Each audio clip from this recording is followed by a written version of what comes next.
Why does Texas attract millions more than its neighbor Oklahoma, despite sharing a border and many geographical features?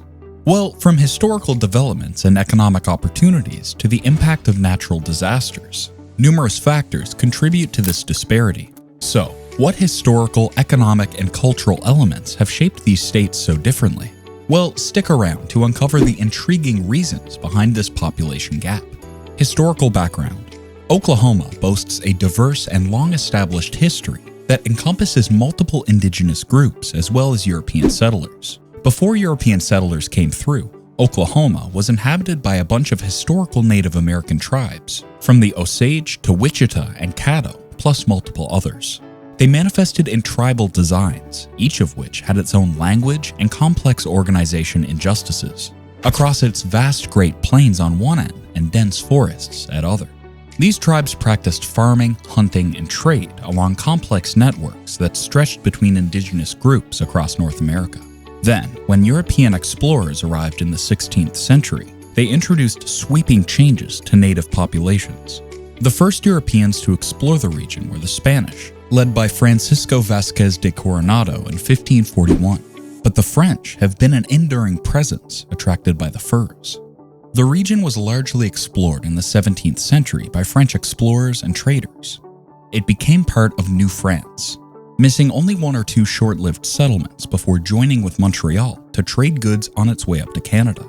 Throughout the years, it fell into different European conflicts and treaties until finally once again falling under Spanish possession before being sold to America.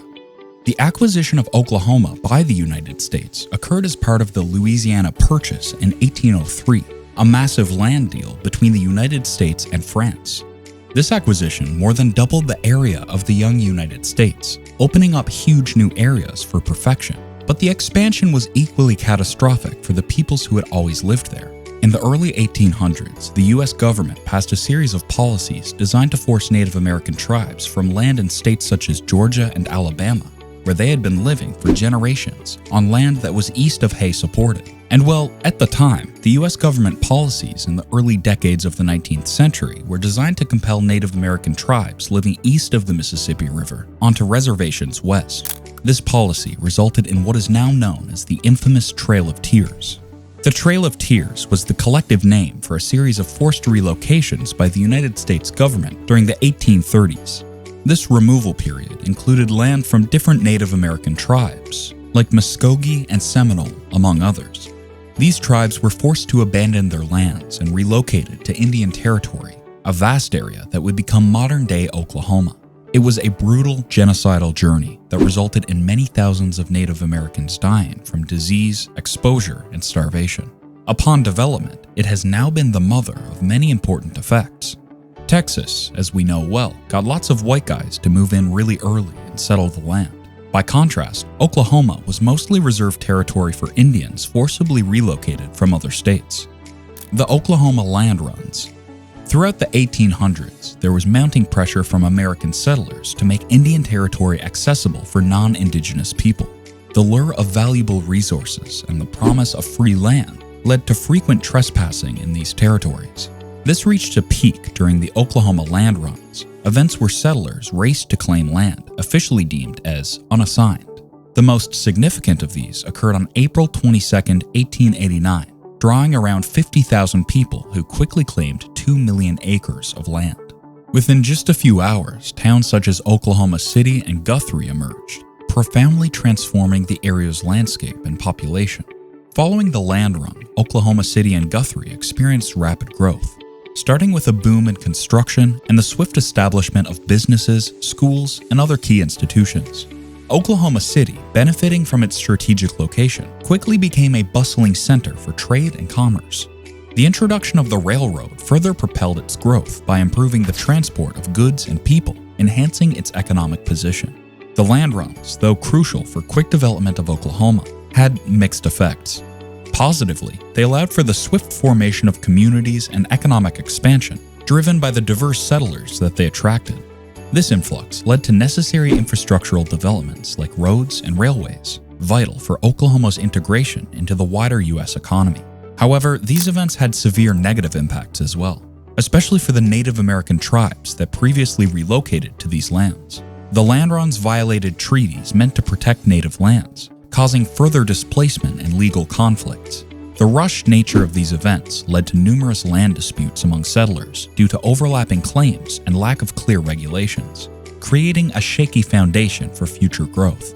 In contrast, neighboring Texas followed a different path. After becoming independent from Mexico in 1836, Texas drew settlers with land promises and economic opportunities, a focus accelerated by the 20th century oil discoveries. Unlike Oklahoma, which started as an Indian territory and faced delayed settlement and economic development, Texas built a solid infrastructure and diverse economy early on, supporting its growing population and helping it to become a major economic hub much sooner than Oklahoma. Geographic features. Now, interestingly, Oklahoma's terrain is rich and varied, which greatly affects both its character and its economic activity. Large plains, untamed mountains, and lush plateaus make up the state's terrain, each of which has a distinct influence on the environment and way of life of its people. The vast grasslands of the Great Plains, which seem to go on forever, dominate the western portion of Oklahoma. These plains are well known for having level, wide areas that are perfect for farming and raising livestock. Large-scale farming activities are facilitated by the fertile soil and generally level terrain, which promotes the growth of crops like wheat, maize, and soybeans. As a result, the area has seen a substantial growth in agriculture, which is impending urbanization. Being in Tornado Alley, severe winds and tornadoes are a common occurrence due to the openness of the plains. Parts of Texas, Oklahoma, Kansas, and Nebraska make up Tornado Alley, an area where tornado development is very likely due to certain meteorological factors. Nevertheless, Oklahoma is directly in the center of this zone and frequently experiences extremely damaging storms, particularly in the spring and early summer. Because of the state's peculiar geographic location, which combines warm, humid air from the Gulf of Mexico with cold, dry air from the Rocky Mountains, tornado development is highly favorable. Because of these opposing air masses, intense thunderstorms, which frequently precede tornadoes, can occur.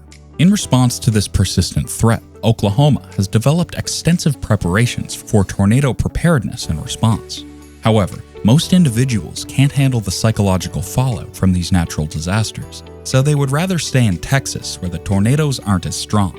Apart from tornadoes, Oklahoma has a mixed continental and subtropical climate with notable seasonal fluctuations. Oklahoma experiences hot, muggy summers that can reach highs of 90 degrees Fahrenheit. Heat waves are not unusual, and the high relative humidity can intensify the heat. These circumstances may put the state's water supplies under stress and cause health problems related to the heat. Winters vary, with the northern regions experiencing colder temperatures and occasional snow, while the southern areas remain milder. However, sudden cold snaps and ice storms can disrupt life and cause substantial damage. The state also grapples with droughts and flooding. Drought periods can severely affect agriculture, water supplies, and the economy, sometimes leading to wildfires. On the other hand, seasons of heavy rainfall can cause flooding, especially in the spring and early summer, affecting the Arkansas and Red Rivers and damaging nearby communities. This convergence of natural challenges has restrained Oklahoma's population growth, with many opting for life in neighboring states due to these conditions. Now, I know you're wondering, how do these factors influence the population distribution across Oklahoma? Population distribution. Oklahoma City and Tulsa are the two largest cities in Oklahoma, with metro populations of about 1.4 million and 1 million respectively. They're the state's main economic and cultural hubs. Oklahoma City, the state capital, has a diverse economy with sectors like energy, aviation, healthcare, and biotechnology. Tulsa, once known as the oil capital of the world, now also has strong finance, technology, and manufacturing sectors. Despite these activities, Oklahoma's overall growth has been modest compared to Texas. Now, let's look at Texas. It's a whole different ballgame.